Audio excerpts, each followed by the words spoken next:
tardes, estimados. Estamos ahora en el quinto programa de nuestro noticiario docente MDA. ¿Cómo estás, Pamela? ¿Cómo estás, Ligia? Pamela y Carlos, un agrado estar con ustedes y saludar a todos los colegas que nos están escuchando en una semana que ha sido bastante movida con noticias diversas, especialmente lo que dice relación con la pandemia, que estamos en el pic y por tanto se complican aún más las decisiones del gobierno. Así que bienvenidos a todos para que podamos conversar un poco de estos temas. Exactamente, Carlos. pues, mi estimada Ligia. Bueno, ahora, como ustedes ven, tenemos a Ligia y el retorno de Pamela al programa, que parece que los teleaudientes la echaban de menos, ¿ya? Por lo que se supo ahí por el correo de las brujas de las redes sociales. Ya. No, encantada nuevamente de compartir aquí este espacio virtual con ustedes, con Carlos y contigo, Ligia. Y aquí estamos. Vamos a analizar un poquitito cómo estuvo, como bien lo decía Ligia, esta semana. Bueno, para entrar un poco en lo que va a ser este programa, recordar que durante la semana estuvimos anunciando a nuestro invitado de la semana, que es el senador Alejandro Navarro, ya muy a propósito de del proyecto de ley que presentó el senador Navarro junto con otros senadores para poner fin a este nefasto sistema de las AFP. Así que ahora vamos a tener la entrevista con él en la nueva plataforma que tenemos en YouTube. Así que colegas del MDA y auditores y televidentes, recuerden que ahora estamos en la plataforma YouTube, ya Movimiento Docente Autónomo, para que ahí nos puedan ver todos nuestros capítulos, nuestros programas y otros programas que por ahí tenemos algunas sorpresas también para realizar. Recordar también que nos pueden seguir en Twitter, en Instagram y obviamente en Facebook. Así es. Estamos usando todos los medios posibles, así que a todos nuestros colegas, síganos. Bien, vamos a la entrevista entonces con el senador Alejandro Navarro desde Penco.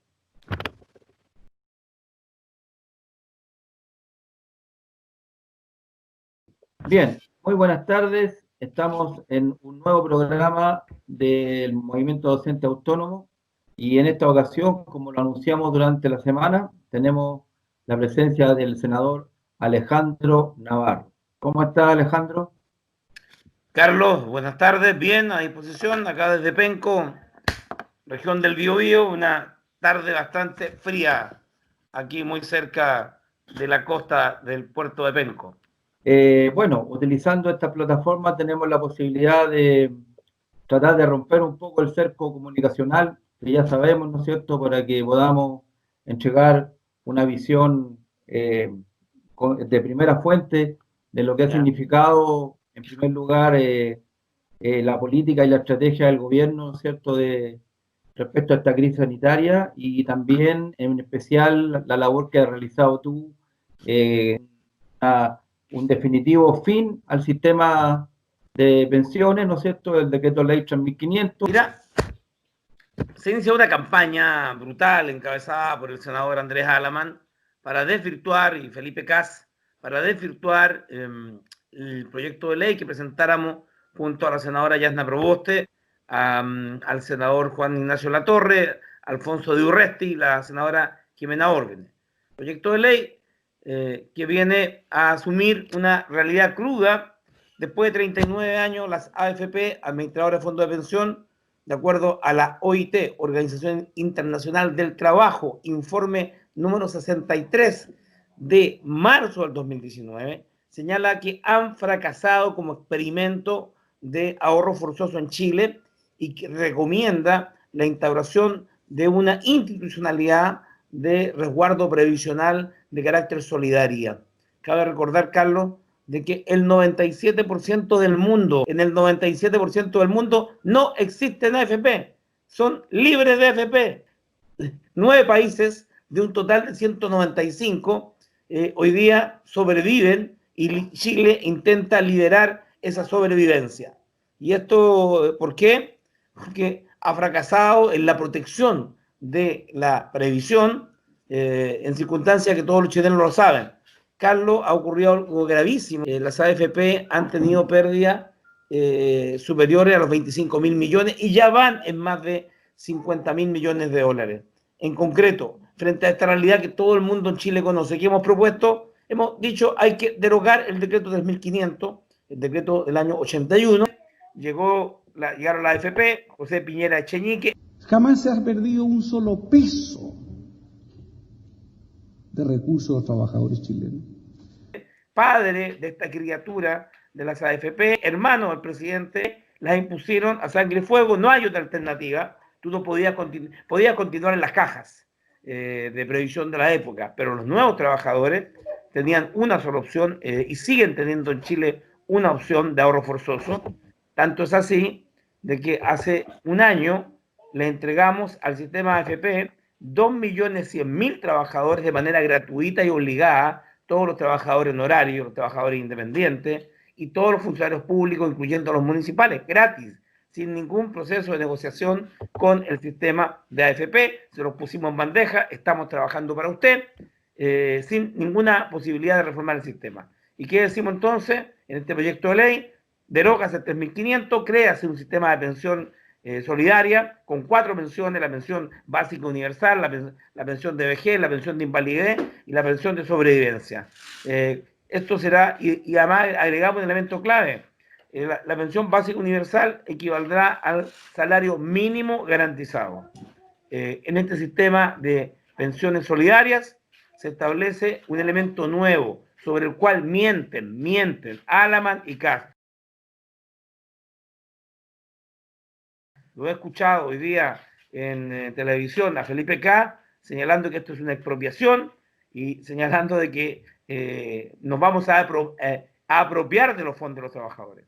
K no ha leído el proyecto, Alaman no ha leído el proyecto, porque lo que el proyecto establece es que se restituye el aporte del empleador, que el año 80 era el 10% para los empleados, comillas, del sector privado, porque las cajas previsionales tenían aporte del empleador hasta el 40%.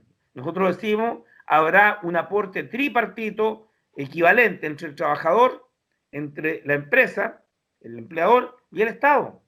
Y este aporte tripartito, por iguales, por contribución iguales, si nosotros no fuéramos ahora un aumento del 10%, hoy día los trabajadores tienen 10% el empleador, 10% el Estado, aumentamos 2 veces la cotización, que es un elemento que todos denuncian como causa de las bajas pensiones, y eso es solo una parte. Por tanto, hay que aumentar el ahorro.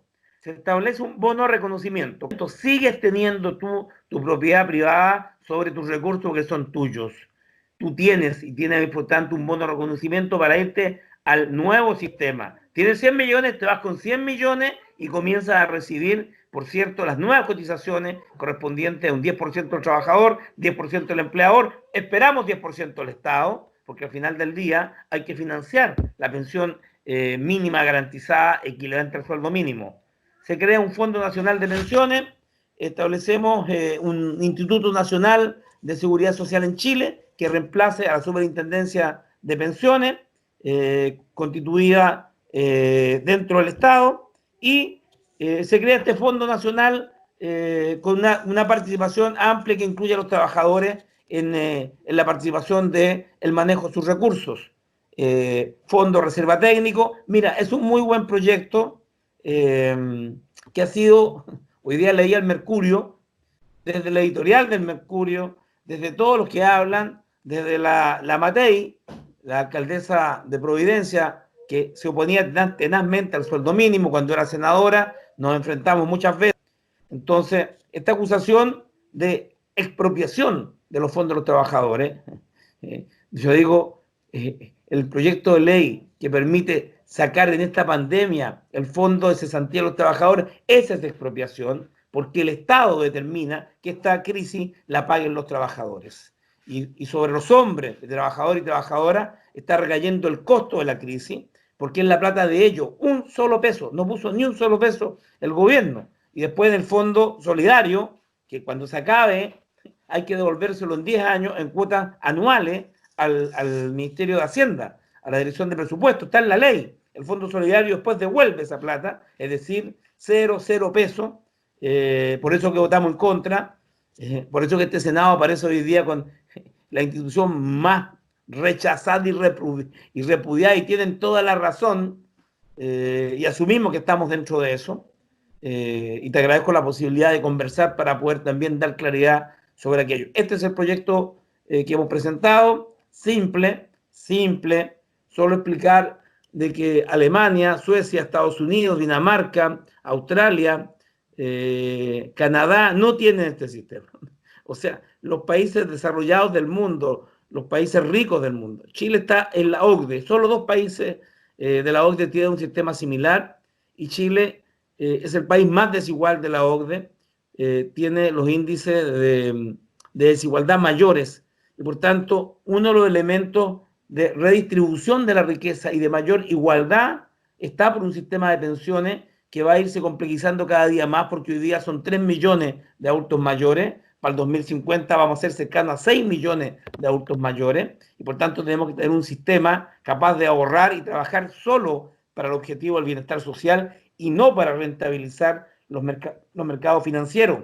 Tengo un informe que ha hecho la Fundación Sol a la mano, adivina, de los 195.130 millones. 195.130 millones, ¿quiénes ocupan esta plata? Bueno, 102.440 millones, un 52.4% lo ocupan 174 fondos en Chile, pero los más destacados, 6 grupos económicos. Grupo Luxig, 7.877 millones.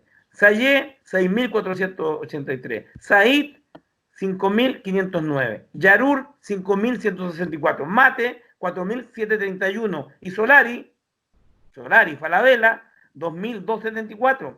Entonces, quiero decirte que las instituciones financieras controlan el 40% de los fondos de las AFP. Y es por eso que Luxig con Banco Chile, Sayé con Scotiabank, Said con Scotiabank y Sayé con Itaú Corbanca, reciben la plata de la AFP al 2% y te la prestan al 6% a través de las casas comerciales y de los bancos.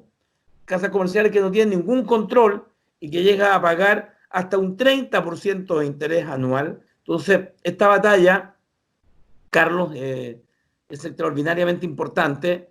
Vamos a contar con muy poca prensa favorable. Todos los programas de hoy día invitaron a muchos comentaristas, pero no invitaron a ningún autor del proyecto. No hemos sido invitados ni a ninguna entrevista radial, ni a ninguna entrevista de radio, ni a ninguna entrevista televisiva. Los autores del proyecto no se nos permite hablar sobre el proyecto. Por eso que te agradezco mucho, Carlos, esta posibilidad de hablar con los profesores de Chile, con los profesores jubilados, y de contarle en qué estamos, porque después de 39 años, 40 años, por primera vez se presenta un proyecto de ley que determina la fórmula para poder terminar con este malvado, perverso sistema de AFP, que en el mundo entero viene de vuelta, porque en los últimos 40 años, de las 38 entidades que adhirieron a él, solo quedan 18 en el mundo entero con sistemas variados. Y por último, comentarte que en Perú, Martín Vizcarra autorizó hace 48 horas el retiro de fondos equivalente a $3.500, digamos que unos 3 millones de pesos chilenos, a los peruanos, para salvarse en medio de la crisis. Proyecto de ley que hemos presentado 2 veces y que ha sido rechazado por inadmisible, porque tu plata, derecho a la propiedad, que la Constitución reconoce, no dejan que la saque. Entonces, los mayores de 70 enfermos se van a morir, Carlos. Si se contrae coronavirus, la mortalidad es del 78%, en los mayores de 80, de 70% en los mayores de 70, y no los dejan sacar dinero para protegerse, para cuidarse, para poder alimentarse y cuidarse, se les ha impedido. Eso es un crimen. Dado que el Estado no les pone plata, el sistema FP les retira millones y millones, no se pueden jubilar, y sería muy importante que los profesores nos pudieran informar a través de mi correo cuántos profesores han perdido con 64 años a punto de jubilarse, los hombres, o las mujeres a punto de jubilarse, cuánto han perdido, porque vamos a interponer 16 recursos de protección a lo largo de todo Chile con las personas que han perdido dinero en el fondo A, B, C, D y E. Vamos a pedir que a esas personas que le han dañado irreversiblemente su derecho a jubilarse, vamos a pedir que la AFP devuelvan el dinero y se los pasen a los profesores, los trabajadores.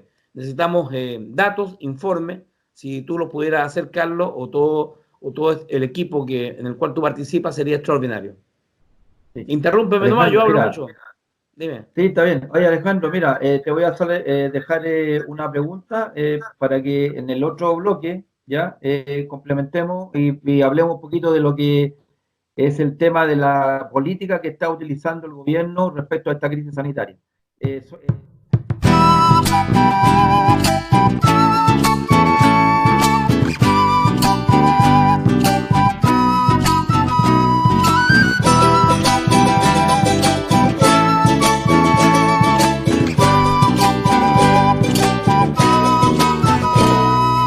No más al PP, no más al PP, no más al PP, no más. Quién sabe cuántas cosas ya has dado por perdidas, sabiendo que te esfuerzas luchando por la familia. Es tiempo de valorarte, ya que tú aportas a esta tierra. Es tiempo de que recojas los frutos que ella te entrega. Si quieres soluciones, debes unirte con fuerza. Cantando este estribillo podrás espantar a las bestias. No más al PP, no más al PP, no más al PP, no más.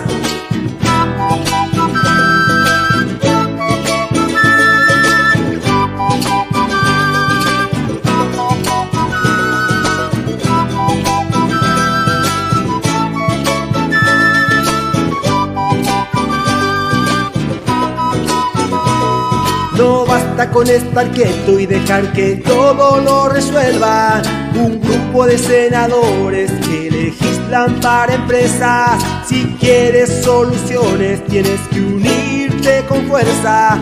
Cantando este estribillo podrás espantar a las bestias. No más al PP, no más al PP, no más al PP, no más. No más al PP, no más al PP, no más al PP, no más.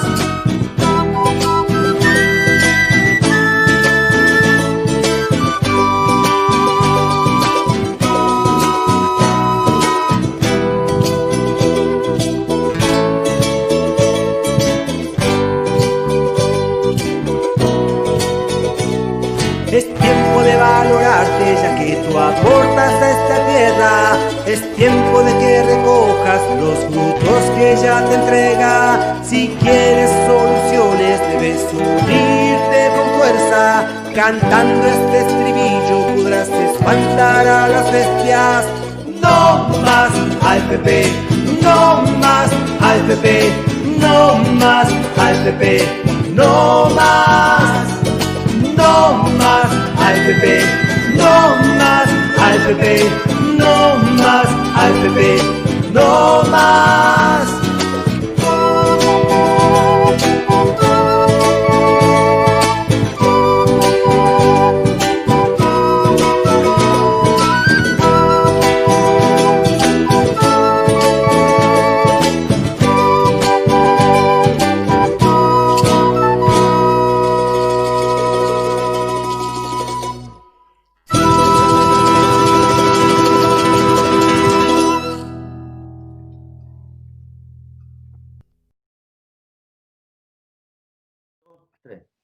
Bien, Alejandro, después de ese breve intermedio musical ad hoc a lo que está sucediendo en nuestro país, y que hagas un relato de cómo visualizas tú la estrategia que el gobierno está usando en este combate contra esta pandemia, porque lo que se ve es que lo último fue que el ministro Mañalich cambió la metodología, ahora aparecen mucho más contagiados, están insistiendo, como lo dijiste tú también en el primer bloque, en privilegiar al empresariado y el pueblo, los trabajadores, estamos pagando la crisis de esta situación. La señora Matei también que quiere que todos vayan a trabajar. Carlos, aún es muy temprano para tener una evaluación global y responsable sobre el tratamiento de la crisis por parte del presidente Piñera, particularmente por el ministro Mañalich. Creo que lo principal es actuar de manera decidida para evitar los contagios y para evitar las muertes. Porque algunos presidentes del mundo, como Trump, que ya lleva más de 1 millón de infectados, dice que si mueren entre 100.000 y 200.000 norteamericanos, significa que lo han hecho muy bien. Yo quiero referirme a lo que ha dicho Piñera, que sigue a Bolsonaro en América Latina, que tiene a Brasil con la tasa más alta de contagio y superior a China. Por cierto, decir que el presidente dijo el 3 de enero, que había tenido la información y que Chile estaba bien preparado. El 11% de todos los contagiados son los trabajadores de la primera línea de salud, nuestros héroes y heroínas, aquellos que no se pueden quedar en casa, aquellos que tienen que ir a ponerle el pecho al virus, no tienen mascarilla, no tienen insumo, están desprotegidos y se están contagiando. Lo supo el 3 de enero y la verdad es que Luxic tuvo que traer 1 millón de mascarillas como una caridad, porque eso no es solidaridad, para donársela a la primera línea, a enfermeros, médicos que se están contagiando. Entonces, no es tan cierto y es cuestionable la afirmación temeraria del presidente Piñera de decir que Chile el 3 de enero y antes tuvo la información y pudimos prepararnos. Está claro que no tenemos los ventiladores, hemos ido a comprarlos al mercado chino, entre lo que decía el embajador chino y Mañalich, quedó claro que no habían 500 ventiladores y de que hoy día todavía no hay suficientes ventiladores si la situación llegara a una etapa peak, particularmente por el uso de esto por el estamento etario de la tercera edad. El gobierno ha sido errático, que por una parte yo veo a la televisión y me dice quédate en casa, pero el gobierno promueve el regreso a clase, el regreso a los empleados públicos y la apertura de los malls. O sea, Lavín es el ejemplo más patético de esa política. El día viernes o el jueves en la mañana abre el mall Apumanque, él da la vuelta a la llave al candado y en la tarde tiene que clausurarlo porque efectivamente el gobierno destapa las cifras reales que mantenía oculta en una metodología que pone en cuestión la transparencia y la credibilidad en el gobierno. Y por tanto, los epidemiólogos tienen que exigirle, y el pueblo de Chile, y espero que el Senado de la República asuma una actitud digna frente a esta situación, porque la vez que hicimos una sesión especial, Mañalich no fue el ministro de Salud, no nos pescó. Solo decirte de que tenemos una situación muy condescendiente, porque por cierto hay que apoyar al gobierno en las políticas porque hay que defender la vida, pero el gobierno no puede falsear las cifras, el gobierno no puede salir con un discurso arrogante, triunfalista, de que hay que comenzar a volver en los momentos en donde se disparan los contagios. Y elemento a la vista, o sea, corrimos el plebiscito de la movilización más importante de Chile en 200 años, el 18 de octubre, la rebelión, no el estallido social, la rebelión social, porque no se podría votar. Y resulta que sale Lavín y el ministro de Economía diciendo que no podemos votar, pero sí podemos comprar. Sí podemos ir a los malls con distanciamiento. O sea, en esta sociedad neoliberal, en este gobierno neoliberal, sí se puede ir a comprar al mall Apumanque, pero no se podía concurrir a votar por una nueva constitución. Ese es el cuadro que está animando la política del gobierno y por tanto me preocupa de que la centralidad no esté en la vida y la salud, que la centralidad esté en el manejo de la economía del 2021, porque hay elecciones presidenciales y la sociedad chilena va a definir un nuevo gobierno. Entonces allí se inaugura a partir de las 48 horas últimas un elemento absolutamente nuevo, es decir, el gobierno pone en duda las cifras reales de la evolución de la pandemia y dos, genera una política pública de regreso a la nueva normalidad, sospechosa nueva normalidad, que incluye que tú puedes en medio de la pandemia poder ir incluso retomar las clases. Creo que las madres chilenas no van a mandar a ningún niño a clase hasta que no haya certeza absoluta de que no van a ser contagiados y esa decisión la van a tomar las madres de Chile, los padres apoderados y no la va a tomar el ministro Figueroa, Raúl Figueroa, porque la verdad es que cero confianza y credibilidad para un ministro que se atreve a poner una lista, una fecha presencial. 27 de abril, clases presenciales, y luego lo niega, se equivocó. Le salía más corto decir que se había equivocado, porque la verdad es que nadie puede tener certeza y el gobierno incluso se puede equivocar. Lo importante es que el error sea de buena fe y no de mala fe. Y por tanto, creo que el manejo de la pandemia hasta ahora en Chile está en suspenso. Y creo que lo que hay que hacer, como me lo recomienda Germán Acuña, presidente del Colegio Médico de la región del Biobío, cuarentena, quedarse en casa. El tema preventivo, el principio precautorio. Podemos recuperar las clases, podemos recuperar el año escolar, podemos recuperar la economía, lo que no se recupera es la vida. Entonces, en este caso, el FOGAPE, las MIPYME no están accediendo y hay graves denuncias. Y en el caso particular del fondo de cesantía, es escandaloso que Ripley, que Cencosud, que reparte utilidades por 91.000 millones, se acojan a la ley de usar los fondos de cesantía de sus trabajadores y no teniendo problema económico. Cuando tú repartes 91.000 millones de utilidades, es que no tienes problema económico, es que utilizas la ley y es exactamente legal que una gran empresa despida a sus trabajadores, pacte reducción de jornada con sus trabajadores, lo obligue a utilizar su seguro de cesantía que se va a agudizar en 3-4 meses más, porque la economía va a sufrir problemas. Se lo obliga a utilizarlo ahora, forma parte de este diseño de avanzar con la crisis de manera paralela para poder mantener la economía. Y el gobierno va a tener que decidir en las próximas horas qué es lo que va a priorizar. Y el Congreso, si vamos a priorizar la férrea defensa a la vida, como lo ha hecho Angela Merkel en Alemania, como no lo ha hecho el gobierno español o el gobierno francés, para saber exactamente lo que quiere el presidente Piñera. Si el presidente Piñera quiere defender la vida y a los chilenos, vamos a estar con él, pero si quiere, comillas, poner la economía por delante de la vida, no lo vamos a acompañar.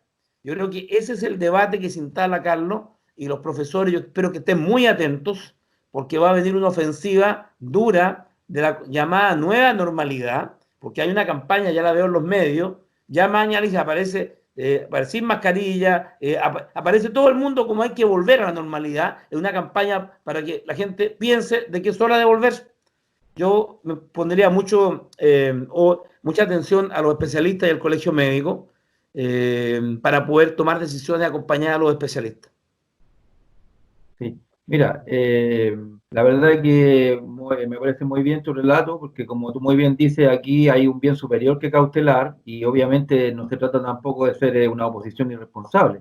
Pero lamentablemente, Alejandro, independiente de eso que tú muy bien dices, hemos visto una oposición muy poco homogénea o muy poco clara respecto a estos temas. Hay 5 oposiciones, lo que queda decir, no hay oposición, porque el gobierno hay uno solo. Y sí, con poder y lo ejerce. Entonces, mira, el martes se va a discutir el proyecto de ley de mi autoría de la franja obligatoria de 2 horas para los canales de televisión en la mañana, 2 horas en la tarde, para que todos hagan pedagogía, cultura y podamos también tener una opinión objetiva distinta a la del gobierno, entrar en el problema de la salud mental que está causando problemas por la cuarentena, generar condiciones de enseñanza pedagógica a la población en materia de salud mental y en las mañanas no quedar presa a los matinales, tener la posibilidad que la televisión que llega a todo Chile sin discriminar conectividad, porque hay 200 comunas que tienen menos del 20% de conectividad y ahí los niños no pueden funcionar por internet, los profesores no les pueden mandar guías, en 200 comunas de Chile y en 1.500 localidades rurales no hay conectividad a internet, por lo tanto la televisión es el único mecanismo que llega a la casa y debería estar al servicio. Y no este canal 2, ¿cachai? Que en realidad va a tener una muy baja cobertura, que es para no tocar los intereses publicitarios de los canales. Entonces el proyecto de ley busca establecer en tiempos de crisis a una concesión del espectro radioeléctrico gratuito, porque no le pagan un pinche peso los canales de televisión al Estado, nada, cero, por utilizar un bien nacional de uso público, que es el espectro radioeléctrico, que pongan a disposición en tiempos de crisis 2 horas en la mañana, 2 horas en la tarde, para decir, hacer de todo lógico, y esa programación la pueda definir la sociedad civil junto con el gobierno. Es decir, mucha participación del colegio médico, el colegio de profesores, de la gente organizada, para poder poner contenido programado. Entonces, el día lunes le toca al Canal 13, el día martes le toca a CNN, y se van distribuyendo la parrilla de tal manera de tocar lo menos su comilla, propiedad sobre la parrilla programática, pero está claro que la gente tiene derecho a tener una televisión pública que lo oriente en momentos de crisis. Y ese es un proyecto de ley que esperamos sea aprobado el martes, y tenemos otro proyecto de ley, aprovecho contarte, que fue aprobado por unanimidad en la Comisión de Salud, que levanta el EUNACOM y el CONASEM. ¿Qué es lo que es el EUNACOM? El Examen Nacional de Medicina, y el CONASEM para los especialistas. Tenemos 2.800 médicos especialistas que no pueden trabajar porque el CONASEM no lo han dado o están en proceso, y tenemos otros 4.000 médicos que no han dado el EUNACOM o lo dieron y no aprobaron. Entonces yo digo, si estamos en tiempo de crisis, la primera línea está teniendo a médicos que se infectan. En España murieron más de 1.000 médicos, ¿eh?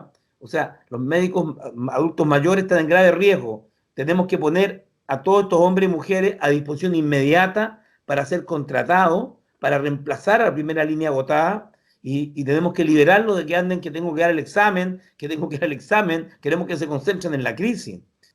Entonces, estamos intentando poner proyectos de ley, se aprobó el tema de de establecer la prohibición del corte de luz, agua, gas e internet. Mira, y este es un tema, todo lo que viene, el proyecto de ley que discutimos el martes sobre la renta mínima familiar, 60 y 40% de los más vulnerables, y la clase media se queda afuera. Si algún profesor lo echaron antes de marzo, ahí tiene su casita y tiene la suerte de tener un autito y está cesante hace 2 meses, 3 meses, no va a recibir ni uno. Piñera se ha olvidado a la clase media, le hemos insistido, Carlos, por favor, y esto yo te lo digo con propiedad, porque he apoyado proyectos del presidente, le he votado en contra de otros proyectos, le votamos en contra el FOGAPE, le votamos en contra el proyecto del uso de los fondos de los trabajadores, del subsidio de cesantía, pero otros se lo hemos apoyado. Pero dejar a la clase media fuera es alta traición a la clase media. Por eso que sería bueno promover que vean los debates de las comisiones, ahora que hay más tiempo, las votaciones de los parlamentarios, porque para redondear, la prueba de la blancura es cómo van a votar en la admisibilidad los senadores de cada región y cómo se van a plantear, si hay coherencia o no entre el decir y el hacer. Porque legítimamente, Coloma, Alaman, muchos van a defender la AFP, pero yo quiero también que ellos lo hagan de cara a la ciudadanía. ¿Me explico, no? Y que argumentemos. Sí, ellos dirán que nosotros queremos expropiar, nosotros le diremos que ellos son unos ladrones, la AFP es unas ladronas, que se han apropiado el dinero durante 29 años, y como financian campañas políticas, que es legal, financian, es legal, y ahí daremos el debate. Pero lo que no puede hacer es que los profes se queden al margen de esto. Yo esperaría mucha atención, mucho oído, mucho carácter crítico a los profesores frente a lo que está pasando, para poder contribuir a ampliar este debate tan importante, porque después de esta crisis pandémica hay algunos que están diciendo hoy día que no haya plebiscito. Lo dijo Alaman, dijo, si ya era un error el plebiscito del 26 de abril, el plebiscito de octubre es un desastre. O sea, ellos están en la lógica de no hacer plebiscito en octubre. Están en la lógica de no ir hacia la nueva constitución. Entonces, mucha atención, encendía toda la alarma, porque hay que combatir la pandemia, pero la vida democrática y los cambios profundos y revolucionarios que la gente pidió y exigió, hay que hacerlos sí o sí, incluso en tiempos de convivir con la pandemia. Si hay que convivir con la pandemia, se convivirá en democracia con la pandemia, con protección, pero no hay que aceptar que nos digan volvamos a clase, volvamos a comprar, pero no pueden votar. Agradeciéndote, Carlos, esta oportunidad, porque de los medios de comunicación abierta no nos llaman, no nos entrevistan, solo nos acusan de querer expropiar los fondos de los trabajadores, cuando solo te digo los vamos a defender ahora y siempre. Eso. Listo. Muchas gracias, Alejandro. Gracias. Y que estés muy bien, que estés muy bien, que te cuide y que sigamos resistiendo en cuarentena. Así es. Muchas gracias. La casa también es una trinchera, ¿vale? Exactamente. ¿Ya? Bueno. Bien, pues, estimadas colegas, ¿qué les pareció nuestro invitado de la semana, el senador Alejandro Navarro? Bueno, una excelente entrevista, Carlos, muy atingente a la realidad nacional. Se agradecen estas entrevistas porque muchas veces no tenemos el espacio o los tiempos para entrevistas tan cercanas. Eso es lo primero. Lo otro, decirle a los colegas que vamos a seguir en esta misma línea, buscando diputados, senadores, gente que está en estos momentos en lo que es la contingencia nacional, para seguir entrevistándolos y conocer la realidad que estamos viviendo día a día de primera fuente y no de repente por fake news o por el que me dijeron. Es muy, muy importante estar atento a las noticias de primera fuente. Así es, Pamela y Carlos, me parece una excelente entrevista. Yo tengo un gran aprecio por Alejandro Navarro, fuimos compañeros de universidad, así que lo conozco de hace hartos años. Un gran luchador que no ha desteñido, pese a muchas críticas que se le han hecho, pero él no ha desteñido. Y es importante señalar que además él es miembro de la Comisión de Derechos Humanos del Senado. Y en cuanto al tema de las AFP, yo creo que hay un consenso general acerca de qué es lo que hay que hacer en este asunto. O sea, es un gran robo lo que está ocurriendo y hay que frenarlo de alguna manera. Así como también muchas otras cosas que hay en nuestro país, muchas injusticias, muchos abusos, y controlar la desigualdad. El solucionar el tema previsional yo creo que también va a ayudar en esa línea de hacer menos grande esta brecha de desigualdad que hay entre todos los chilenos y chilenas. Y con respecto al tema de los derechos humanos, en una semana que ha sido bastante controversial por las declaraciones poco afortunadas, una vez más, del director del Instituto Nacional de Derechos Humanos, Sergio Mico, hay que decir que él debe renunciar, no puede seguir en este cargo, y la próxima semana, en el próximo programa, vamos a tener de invitado al presidente de la Comisión Chilena de Derechos Humanos, el abogado Carlos Margota, es el especialista en derechos humanos, así que va a ser muy bienvenido y va a ser muy importante conocer la opinión de él acerca de todo lo que está ocurriendo.